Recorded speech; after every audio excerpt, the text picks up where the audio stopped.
దొరైన వేసేసావు. నిన్నెలారా వదిలేమంటావు? అన్నా, నేను మీకు ఏ రకంగానూ ఉపయోగపడినన్నా వద్దన్నా.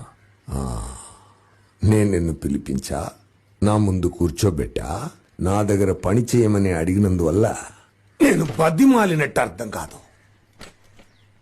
నువ్వు ఏం చేయాలని నేను నీకు చెప్తున్నా, నా దగ్గర పని చెయ్యమని నేను చెప్తున్నా. అర్థమైందా నీకు?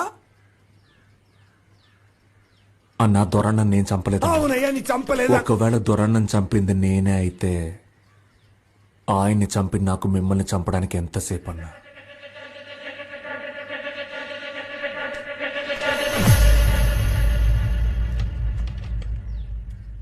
కానీ నేను చంపలేదన్నా.